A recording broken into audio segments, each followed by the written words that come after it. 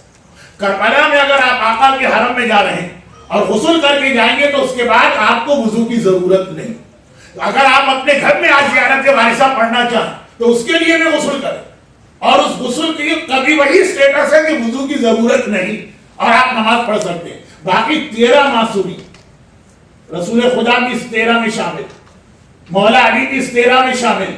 شہزادی فاطمہ بھی اس 13، باقی 13 معصومین کے لیے غسل صرف ان کے حرم میں جانے کے لیے مستحب۔ اپنے گھر میں اگر آپ ان کی زیارت پڑھنا چاہیں تو غسل مستحب نہیں۔ میں اس وقت اس ڈیٹیل میں جانا بھی نہیں چاہ رہا تھا، وقت بھی نہیں تھا، لیکن بات مکمل کرنے کے لیے تو زیارت وارثہ اپنے گھر میں بھی پڑھی جائے گی۔ ان شارٹ میں کہنا کیا چاہ رہا ہوں،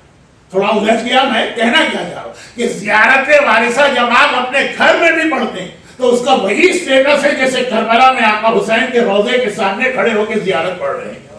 اگر آپ رسول خدا کی زیارت اپنے گھر میں پڑھیں گے اس کا وہ اسٹیٹس نہیں ہے جو مدینے کے اندر۔ اگر آپ شہزادی فاطمہ کی زیارت پڑھیں گے اس کا وہ ثواب نہیں جو جنت البقیع میں زیارت پڑھنے کا ثواب۔ اگر آپ مولا علی کی زیارت پڑھیں گے تو وہ منزل نہیں ہے جیسے آپ نجف میں مولا کی زری کے سامنے، صرف زیارت وارثہ کا اسٹیٹس۔ تو اس سے میں کہنا کیا چاہتا ہوں، ایک فقہی مسئلے کی مدد سے میں نے بات سمجھانے کی ناکام کوشش کی۔ آئیے اب پیغام دیں کہ اگر کربلا میں آپ جائیں، اور کتنے سارے لوگ گئے ہوئے اور ہر سال جا رہے ہیں اور بار بار جا رہے ہیں، جب کربلا میں زری کے سامنے جا کے زیارت پڑھتے ہیں تو اسی طرح آتے ہیں، یہ فوراً اپنی حاجتیں پیش کرنا شروع کر دیتے ہیں۔ زیارت وارثہ اگر آپ جعفریہ کے اس ہال میں بھی پڑھ رہے ہیں اور اگر آپ اپنے گھر کے اندر بھی پڑھ رہے ہیں تو یہ سمجھ کے پڑھیے کہ کربلا میں آقا حسین کی زری کے سامنے کھڑے ہیں، ابھی آپ نے سلام کیا، زیارت میں سلام، اور آپ اپنی حاجت پیش کریں۔ ہر زیارت وارثہ کے بعد جو حاجت طلب کی جاتی ہے وہ فوراً قبول ہوتی، جو اکثر ایک جملہ میں مجلسوں میں مذاق کے طور پہ کہتا ہوں، وہ افطار کی کھجور اور زیارت وارثہ، ان دو کے لیے تو بالکل صحیح جملہ۔ اکثر میں مجلس میں کہتا ہوں کہ لوگ ہمارے پاس آتے ہیں اور ہم تو خیر کیا ایک طالب علم، لیکن بہرحال ایک ہمارا سرکل ہے علماء کا، خطبہ کا، ذاکرین کا، سب سے سننے کو ملتا کہ جہاں مجلس پڑھنے جاؤ، خواتین اور حضرات دونوں، عورتیں زیادہ مرد ذرا کم، لیکن بہرحال وہ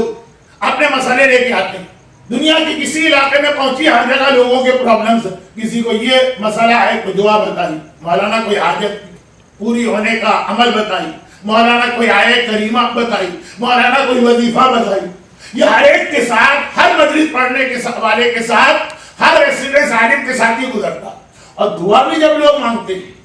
مانگنے سے مطلب جب ہم لوگوں سے آ کے مانگتے ہیں، اللہ سے نہیں، جب دعا مانگتے ہیں کہ مولانا کوئی دعا بتائی تو اس کے اندر اتنی جلدی ہوتی کہ ایسی دعا بتائیے کہ آج ہم یہ دعا زبان پہ لائیں، کل صبح ہمارا مسئلہ حل ہو۔ بالکل جادو منتر کی طرح کی دعا، جس پر میں اکثر ایک جملہ کہتا ہوں کہ لوگ دعا اس طرح مانگتے ہیں جیسے اتنے جلدی اثر ہو کہ جتنے جلدی اثر تو خالی پستول کی گولی کرتی ہے، وہ بھی اگر صحیح نشانے پہ لگائی ہے، اگر نشانہ بعد میں ادھر ادھر مار دیا تو مرے گا بھی نہیں سامنے والا، تکلیف بھی بڑھ جائے گی۔ تو اس طرح سے دعا نہیں ہوتی کہ آپ نے پوٹیشیم سائنائڈ کا زہر کھایا اور 1 سیکنڈ کے اندر مر گئے، یا گولی سیدھی آپ کے دل اور دماغ میں لگی اور آپ مر گئے، دعا نہیں ہوتی۔ لیکن یہ دو دعائیں ایسی جن کے بارے میں اطمینان کے ساتھ کہہ سکتا ہوں کہ شاید جو پبلک کی ڈیمانڈ ہے وہ دو موقعوں میں اسی طرح پوری۔ زیارت وارثہ کے بعد سوچ سمجھ کے دعا کریں، روٹین والی دعا نہیں جس میں خالی آپ آمین آمین کہتے ہیں، آپ کو یہ بھی نہیں پتا کہ کہنے والے نے ابھی کہا کیا جس پہ میں آمین کہہ رہا ہوں، وہ علی نہیں، واقعا دل کی گہرائی کے ساتھ ہر زیارت وارثہ کے بعد ایک دعا۔ آج بھی انشاءاللہ زیارت وارثہ ہوگی، جس کی وجہ سے میں اپنا بیان مختصر کیے دے رہا ہوں۔ اور افطار، اس موقع کی دعا اتنے ہی جلدی قبول ہوا کرتی ہے، وہ لفظ تو میں نہیں کہوں جو مفاتیح الجنان ایک دعا کے آگے لکھا ہوا، اگرچہ وہ ثابت نہیں ہے لیکن لکھا ہوا کہ راوی نے کہا یہ دعا پڑھو اور اگر فوراً پوری نہ ہو تو میرے اوپر لعنت کرنا۔ میں یہ تو نہیں کہوں گا کہ آپ میرے اوپر لعنت کریں، بہت سارے لوگ اس کے بغیر ہی لعنت کرتے ہیں صبح و شام، لیکن یہ دو دعا ماہ مبارک رمضان کا ہر افطار اور ہر شب جمعہ جب زیارت وارثہ پڑھے، اور اسی کے اندر میں نے ضمناً یہ بتا دی کہ آقا حسین کی زیارت جب پڑھی جائے تو یہی سمجھ کے پڑھی جائے گی جیسے آقا آپ کے سامنے بیٹھے، یہ زری ہے، آپ زری کے سامنے کھڑے، آقا کو آپ دیکھ رہے ہیں، آقا آپ کو دیکھ رہے ہیں۔ شب جمعہ کا دوسرا پیغام دعا، اور جب ایوری شب جمعہ زیارت وارثہ پڑھتے ہی ہیں تو اسی کے ساتھ دعا ملائیے اور دیکھیے۔ اور تیسری چیز، ماہ مبارک رمضان کا بھی یہ پیغام ہے اور شب جمعہ کا، اور وہ یہ ابھی وہ بچہ میرا انٹروڈکشن کرا رہا تھا 1991 نارتھ امریکہ میں جو پہلی مجلس میں نے پڑھی اسی ادارے جعفریہ کے اس امام بارگاہ میں پڑھی، لیکن ایک چیز اس کو معلوم بھی نہیں ہوئی ہو، تو لگ رہا ہے کہ اس وقت وہ پیدا بھی نہیں ہوا تھا، بہت چھوٹا تھا۔ اس وقت میں جس حوالے سے مشہور تھا، اور اب لوگ ڈھونڈ رہے ہیں کہ وہ والے صادق حسن کہاں، یہ شب جمعہ اور ماہ رمضان کا تیسرا پیغام، اور وہ یہ ہے کہ آج کی رات، رمضان کی پوری 30 رات، آج کی رات، سال کی پوری شب جمعہ عذاب قبر کو یاد کرنے کی رات، آج کی رات خاص طور پر قبر کی یاد کرنے کی رات۔ 1991 میں مشہور اسی حوالے سے تھا قبر والا، لیکن یہ دو موقع ایسے ہیں سال کے کہ جب آپ کو ابھی دیکھیے جو دعا ماہ رمضان کی سن رہے اس کے اندر بار بار یہ جملے کہ خدا بندہ آگ کا لباس نہ پہنانا، خدا بندہ کانٹوں دار جھاڑیاں میری غذا قرار نہ دینا، یہ مومن سے کہا جا رہا ہے کہ تمہیں دعا مانگنا، یزید سے نہیں کہا جا رہا۔ یعنی مومن کے لیے چانسز ہیں کہ اسے آگ کا لباس پہنایا جا سکتا ہے، تبھی وہ دعا کے ذریعے سے اس سے بچنا چاہ رہا۔ خدا بندہ زقیم اور زری کو میری غذا نہ بنانا، پوری دعا کا ترجمہ ہی پڑھنا چاہتا ہوں۔ ابھی آپ نے عربی میں بھی دیکھا، انگلش میں بھی دیکھا، اب اردو کی کیا ضرورت ہے کہ آپ کا ٹائم ویسٹ کیا جائے، لیکن یہ پورے 30 دن کی دعا، پہلی رمضان کی دعا نہیں، 30 دن آپ یہ دعا اللہ سے مانگیں۔ دل سے مانگ رہے ہیں کیسے روٹی، اگر دل سے مانگ رہے ہیں تو اس کا مطلب یہ ہے کہ یہ چیزیں ہیں۔ اور شب جمعہ سال کی 52 شب جمعہ عذاب قبر، اور دیکھیں اس میں مولا مومن کے لیے عذاب آخرت اور عذاب جہنم تک کو یقینی قرار دیا۔ دعائے کمیر میں ایک لفظ ہے ذاق طعم عذاب، خدا بندہ اس گناہگار نے تیرے عذاب کا مزہ چکھ لیا، فلیور آف یور پنشمنٹ۔ مومن جہنم کی بات ہے، قبر کی بات نہیں۔ روایت فرق کیا ہے دونوں میں؟ فرق روایت میں یہ کہ قبر کا عذاب اللہ نے خاص مومن کے لیے رکھا، بعض کافروں کو بھی ملے گا لیکن بہت کم کو، اور جہنم کا عذاب خاص کافروں کے لیے رکھا، مومنوں کو بھی ملے گا لیکن بہت کم۔ اور یہ دعائے کو میں کیا ہے، خدا اگر تو نے کافروں سے عذاب جہنم کا وعدہ نہ کیا ہوگا پوری جہنم خالی ہو جائے۔ اب یہ بھی آپ نے سنا، کافروں کے لیے تو وہی عذاب جہنم، لیکن مومن دو جملے آ گئے دعائے کو میں ذاق طعم عذاب، اے خدا اس گناہگار بندے نے تیرے عذاب کا مزہ چکھ لیا، اب تو اس کو چھوڑ۔ اور کیا لفظ دوسرا کہ وہ imprisonment between layer of hell، جہنم کے مختلف عذاب کے درمیان یہ مومن بندہ پھنس گیا، کچھ دیر رہا، اب تو اس کو معاف کر دے۔ یہ دو چیزیں مومن کے لیے، پوری جہنم نہیں ملے گی، عذاب جہنم کا مزہ ملے گا، وہ فلیور ہی اتنا خطرناک ہوگا کہ باقی تو ضرورت ہی نہیں ہے عذاب کی مومن کو۔ اور جہنم کے عذاب میں پھنسے گا ضرور، کتنا پھنسے گا یہ دعائے کمیر میں آیا۔ یہ دعائے کمیر آپ سن رہے تھے، آپ پڑھ رہے تھے تو کسی مذاق کے تحت پڑھ رہے تھے، روٹین کے تحت پڑھ رہے تھے کہ واقعی اس دعا کے اندر کوئی پیغام یہ ہے کہ ہر شب جمعہ یاد کرو۔ بندہ مومن کے لیے بھی عذاب جہنم پاسبل ہے، عذاب قبر تو ہی پر وہ تو رکھا ہی گیا ہے مومن کے لیے۔ اور آنا جو بیچارے چند مومنی دن بھر کے تھکے ہوئے کل برسیں گے، دوبارہ تھکیں گے، آ کر کسی طرح آپ کی مجلس میں بیٹھ کر آپ کا نام سن کر اور آپ ان کے ساتھ کی عاشر و سلوک کر رہے ہیں، کیا کروں؟ آج شب جمعہ نہ ہوتی تو میں خود اس جملے کا خیال کرتا، یہ میں اپنے آپ سے کہہ رہا ہوں، بس آخری جملے۔ تو آج یہ تیسرا پیغام، ہر شب جمعہ عذاب قبر کو یاد کرنا، اور ہر رمضان پوری 30 کے 30 راتیں اس عذاب کو یاد کرنا ہے جس سے بچنے کی دعا مانگی گئی۔ اور دیکھیں توجہ دیجئے، باقی سال میں ہم مختصر دعا مانگتے ہیں خدا میں عذاب سے بچا، رمضان میں تفصیل بتائی جا رہی ہے، یہ کپڑے ہوں گے جہنم کے، یہ غذا ہوگی، یہ پانی ہوگا، ایک ایک عذاب کو الگ الگ کر کے بتایا جا رہا تاکہ واقعا عذاب کا تصور ذہن کے اندر آئے۔ اس سے بچنا ہے ماہ مبارک میں، اور ماہ مبارک کا مقصد ہی اس عذاب سے اپنے آپ کو بچانا۔ یہ اللہ عذاب دینا نہیں چاہتا، وہ اس لیے کہ چیزیں آپ کے دماغ میں آئیں پھر آپ کی توبہ میں طاقت پیدا ہو اور پھر آپ معاف ہو جائیں. اسی لیے میرا آخری جملہ سنیے کہ اصل میں ماہ مبارک رمضان ایک کریم کا نام, اصل میں ماہ مبارک رمضان ایک سلیمنگ سینٹر کا نام, اصل میں ماہ مبارک رمضان سر میں لگانے والے تیل یا آئل کا نام. جیسے اخبارات میں یا میڈیا میں اشتہار آتے ہیں نا, 2 تصویریں ہوتی, ایک کالی لڑکی تھی, کریم استعمال کی اس نے 15 دن یا 20 دن یا 10 دن, لیکن اتنی گوری ہو گئی, کریم سے پہلے کریم کے بعد, ہوتی ہے نا 2 تصویریں. یا اسی طریقے سے سر میں لگانے کا تیل, بال نہیں, بال گر گئے, 2 تصویریں آتی, بال لگانے سے پہلے ایک صاحب کا سر دکھایا جاتا, ایسے ہی جیسے میرا ہے آج کل, اور بال اور یہ تیل لگانے کے بعد اب یہ تصویر دیکھی اور وہ تصویر دیکھی, 2 الگ الگ تصویریں آتی اور کہا جاتا ہے یہ تیل بڑی احتیاط سے لگائیے, اگر آپ نے ہتھیلی پہ ڈال کے لگایا تو اس میں بھی بات ہوگا. وہ جب تیل آتا ہے نا کہ یہ تیل لگانے سے پہلے مولانا صاحب کی تصویر دیکھی اور یہ تیل لگانے کے بعد مولانا صاحب کی تصویر دیکھی. اسی طریقے سے سلیمنگ سینٹر جوائن کرنے سے پہلے اس آدمی کو دیکھیے کیسا, اور جوائن کرنے کے بعد دیکھیے کہ یہ آدمی کیسا. یہ جو ایک انڈسٹری پروپیگنڈے کا طریقہ بنایا. ماہ مبارک رمضان ایکچوئل اسی چیز کا نام, کہ ماہ مبارک رمضان شروع ہو تو بندہ مومن گناہ گار بھی نظر آ رہا, دنیا میں انوالو بھی نظر آ رہا, احکامات خدا کا اتنا پابند بھی نہیں, حرام بھی اس سے ہو جاتے ہیں, واجبات بھی چھوٹ جاتے ہیں. اور 30 دن کے استعمال کے بعد یہ ایک ایسی کریم ہے, یہ ایک ایسا بال اٹھانے کا آئل ہے, یہ ایک ایسا سلیمنگ سینٹر ہے کہ 30 دن کے بعد پتہ چلا بالکل نیا مومن ہمارے سامنے آیا ہے. اتنا خوف خدا رکھنے والا, دنیا کے ہر کام میں احتیاط کرنے والا, ذرا ذرا سے غلطی پر فوراً چونک جانے والا ماہ مبارک رمضان میں. کیا یہ ایسا پاسبل نہیں ہو سکتا؟ بہت پیاس لگی, بھولے سے آپ کا ہاتھ پانی میں چلا گیا, آپ نے پانی لیا, ابھی ایک گھونٹ حلق کے اندر گیا, ایک گھونٹ منہ کے اندر, ایک دم یاد آ گیا آپ کو کہ ارے یہ تو رمضان کا روزہ, فوراً آپ نے کلی کر کے ابل دیا. یہ سارا سال اب مومن کا طریقہ کار رہے گا. بھولے سے اگر گناہ بھی ہو جائے, غلطی سے اگر نافرمانی بھی ہو جائے, فوراً ایک مرتبہ اسے یاد آئے, اور اس طرح سے کہ آدھا پانی حلق میں ہے, آدھا بھی حلق کے باہر ہے, تو اسے کلی کر کر کے وہ پھینک رہا ہے. یہ رمضان کا مقصد ہے. رمضان کے بعد آپ کو اطاعت الہی کے نور میں ایسا ہی گورا ہونا چاہیے جیسا ایڈورٹائزنگ ایجنسی کے مطابق وہ لڑکی گوری ہو جاتی ہے. وہ تو ہمیں پتا ہے سب فراڈ ہے, وہ تو ہمیں پتا ہے سب کھیل ہے, وہ تو ہمیں پتا ہے خالی پیسہ کھینچنے کے طریقے ہیں. مگر ماہ مبارک رمضان ماہ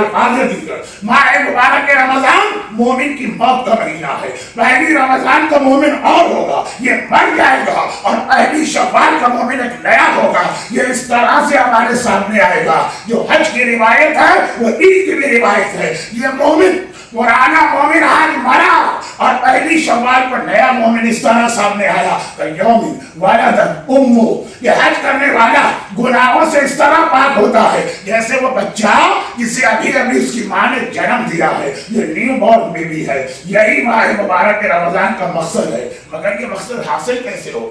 خالی تقریریں سننے سے نہیں, وہ ایک فیکٹر, خالی روزہ رکھنے سے نہیں, وہ ایک اور فیکٹر ہے. کہ کیسے یہ مقصد حاصل ہوگا, انشاءاللہ یہ بیان کل سے شروع ہونے والا ہے. لیکن اس کے لیے پہلے یہ شرط ہے کہ 11 مہینے کے گناہگار کو مارا جائے,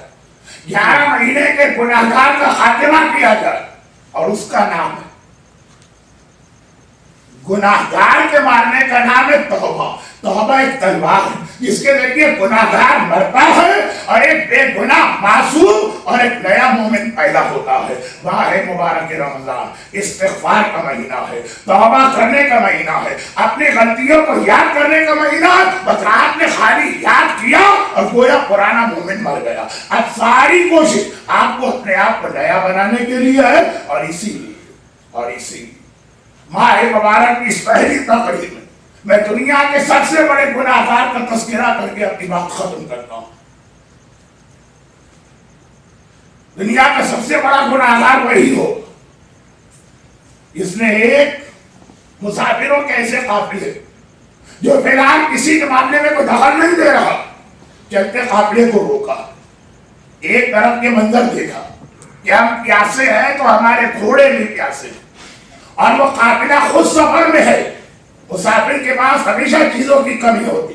مگر ہمیں ہماری سواری کے جانوروں کو بھی اتنا پلایا، اتنا پانی پلایا کہ جب تک کہ گھوڑوں نے خود سے منہ نہیں ہٹایا اس وقت تک حسین کے غلاموں نے پانی کو جانور کے آگے سے بڑھایا نہیں تھا۔ وہی تو ہو دنیا کے بہت بڑے گناہگاروں میں سے کہ ایک قافلہ چلا جا رہا اور اس طرح آگے بڑھ، وہ سردار قافلہ جس کی عظمت کو جانتا بھی ہے، جاہل نہیں، نادان نہیں، جملہ جو کہہ رہا ہے کہ اے رسول کے بیٹے اگر کسی اور نے میری ماں کا نام لیا ہوتا تو میں پلٹ کے ایسا ہی جواب دیتا، لیکن آپ کی نام ماں سیدہ نساء العالمین، میں ان کی شان میں جسارت سے گستاخی نہیں کر سکتا ہوں۔ جانتا ہے کس کو روکا اور اس طرح روکا کہ پورے کربلا کے واقعے پہلی مرتبہ زینب کبریٰ کے رونے کی آواز محفل و عماری سے باہر گئی اس وقت تھی جب انہوں نے لگام فرس پہ ہاتھ ڈالا۔ زینب کو بابا ابھی بتا چکا جب یہ قافلہ روکا جائے گا تو سمجھنا وہاں سے کربلا شروع ہو رہی۔ کیا دنیا کا سب سے بڑا گناہگار وہ نہیں ہو کہ جب 2 محرم کو حسین کو لے کے کربلا پہنچا ہے تو ابھی کوئی نہیں ہے سوائے حسین نے دریا کے قریب خیمے لگانا چاہے روکنے والا ہور تھا، ابھی شمر آیا ہی نہیں، ابھی ہمارے ساتھ آیا ہی نہیں، ابھی سے روکا جا رہا۔ اور شمر کس کے خط پہ آیا، ہمارے ساتھ کس کے خط پر آیا؟ یہ ہور ہے نا، ابن زیاد کو خط پہ خط بھیج رہا ہے، حسین آ گئے ہمارے قابو میں، میں کربلا میں لے کے آیا ہوں۔ یہ خط جاتا ہے کبھی پسارے ساتھ آتا، یہ خط جاتا ہے کبھی شمر آتا، یہ خط جاتا ہے کبھی حرملہ اپنی فوج لے کے آتا۔ ارے 7 محرم کو جب ہمارے ساتھ کے خیمے میں میٹنگ ہو رہی اور حسین کے بچوں پر پانی بند کیا جائے گا، کیا اس میں خور نہیں بیٹھا؟ اور ہے کسی روایت میں کہ اس نے اختلاف کیا یا اس نے کہا کہ نہیں بچوں میں پانی بند کرنا غلط؟ وہ ہر فیصلے میں برابر کا شہید۔ اتنا بڑا گناہگار بھی اگر توبہ اور استغفار کی تلوار سے اپنا گلا کاٹ کر حسین کی بارگاہ میں آ رہا تو ہم تو کچھ بھی نہیں اس کے مقابلے۔ بس طریقہ وہی ہونا چاہیے جو اس نے اختیار کی کہ ایک بار جب حقیقت سمجھ میں آئی اور اپنی غلطی کا احساس ہوا، ضد نہیں کی، ایکسکیوز پیش نہیں کیا، خوری کی طرح سے یہ نہیں کہا کہ سب یہی کر رہے تو میں کیوں نہ کروں، عمر سعد کی طرح یہ نہیں کہا کہ حاکم کا حکم تھا کیسے مخالفت کرتا، جیسے ہی غلطی سمجھ میں آ گئی فوراً حسین کی بارگاہ میں اور ایک ہی جملہ کہا، آقا کیا کائنات کا سب سے بڑا گناہگار تیری بارگاہ میں حاضر ہو سکتا ہے؟ وہ اتنا جملہ ہماری زبان میں اللہ جاری کروانا چاہتا، دل کی گہرائی سے، خالی عربی الفاظ سن کر نہیں، دل سے یہ جملہ کہے تو ایسا رتبہ ملتا ہے کہ حسین گھوڑے پر بیٹھے تھے، گھوڑے سے پیچھے آ گلے لگا کر کہا انت اخی فی الدنیا والآخرہ، اے ہو تو دنیا میں بھی میرا بھائی ہے اور آخرت میں بھی میرا بھائی ہے، مگر ہاں ایک جملہ ضرور کہا، اور آج میں اس بات پہ بڑا شرمندہ ہوں کہ کل میرا دشمن بن کے آیا تھا تو تیرے گھوڑے تک کو پانی پلایا تھا، اور آج میرا بھائی بن کے آ رہا ہے تو میں تیرے لیے بھی کوزہ آپ پیش نہیں کر سکتا۔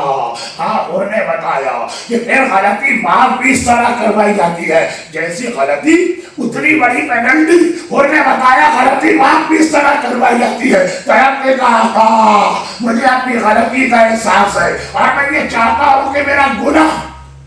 ابھی الفاظ اس کے نہیں ہیں لیکن مفہوم اس کا ہے کہ میرا گناہ خالی زبانی طور پہ معاف نہ ہو، میں واقعاً اپنے گناہ کا کفارہ ادا کروں، اور اس کے لیے پہلے اپنے جوان بیٹے کو مرنے بھیجنا چاہتا ہوں۔ حسین نے کہا آج تو سب کو مرنا ہے، کوئی پہلے کوئی بعد میں، جہاں میں نے اجازت دی، لیکن جب ان کا جوان گھوڑے سے گرا اور اس نے صرف اتنا کہا بابا ذرا میری مدد کو آئیے، اب برداشت نہ کر سکا، ایک بار بے چین ہو کے کھڑا ہوا، آقا میرا بیٹا مجھے بلا رہا ہے، اتنی اجازت دیجیے کہ میں اپنے بیٹے کے سراہنے جاؤں۔ بڑا عجیب جملہ حسین نے استعمال کیا، اور بیٹھ جا بیٹھ جا، تو نہیں جائے گا میں جاؤں گا۔ ایک تو اس لیے بھی کہ تو میرا مہمان ہے، اور دوسرا اس لیے کہ جوان بیٹے کے لاشوں پہ بوڑھے باپ نہیں جایا کرتے ہیں، تیرے بیٹے کا لاشا میں اٹھا کے لاؤں گا۔ آقا حر کا بیٹا گرا